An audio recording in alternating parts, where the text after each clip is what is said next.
Bonjour et bienvenue dans cette chaîne Sénégalais TV. Cette chaîne vous informera à temps.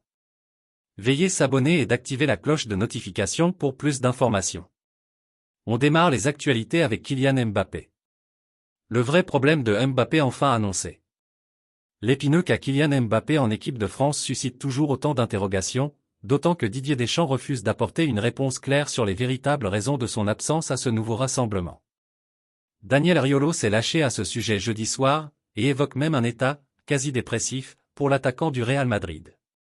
Comme ce fut déjà le cas au mois d'octobre, Kylian Mbappé est le grand absent du rassemblement actuel de l'équipe de France, et ce pour des raisons toujours aussi abstraites.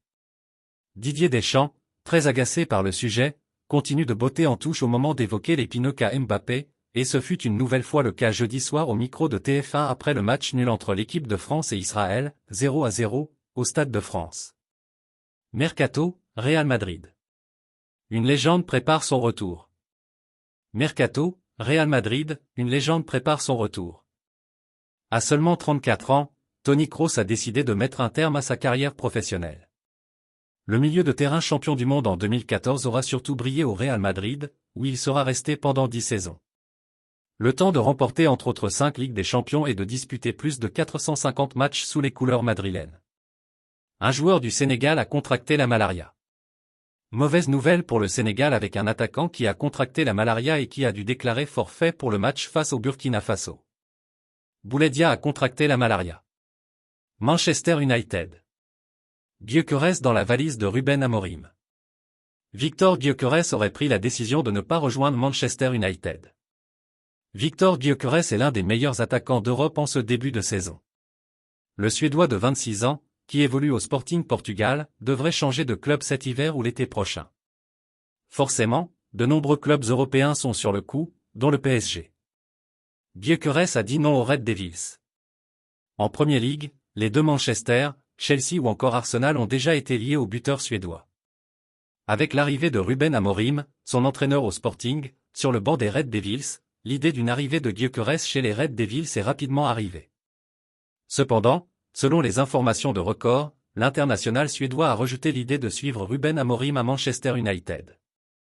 Il ambitionne donc de rejoindre un autre club que les Red Devils. Retour imminent de Ronald Araujo. Ronald Araujo, le défenseur uruguayen du FC Barcelone, montre des progrès très encourageants dans son processus de réhabilitation suite à sa blessure récente. Un pas de plus vers le retour sur le terrain pour le défenseur Ronald Araujo.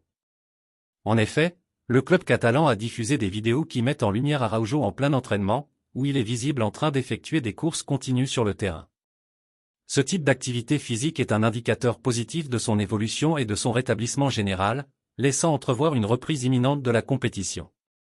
Pour contextualiser, Araujo avait subi une intervention chirurgicale à la fin du mois de juillet pour remédier à une blessure aux ischio-jambiers de la jambe droite. Cette blessure s'était produite lors du quart de finale de la Copa América, au cours d'un match intense contre le Brésil. Un retour très proche. Initialement, les médecins et le staff du club avaient estimé qu'une absence d'environ 4 mois serait nécessaire pour qu'il puisse récupérer complètement. Cependant, le FC Barcelone n'a pas encore communiqué de date précise pour son retour sur le terrain. Selon les dernières informations disponibles, si sa convalescence se déroule sans problème ni complication, Araujo pourrait faire son retour tant attendu le 23 novembre lors d'une rencontre contre le Celta de Vigo. Alternativement, il pourrait également être prêt pour le match suivant de la phase de groupe de la Ligue des Champions contre Brest, qui est prévu 3 jours plus tard à l'Estadi Olympique de Montjuïc.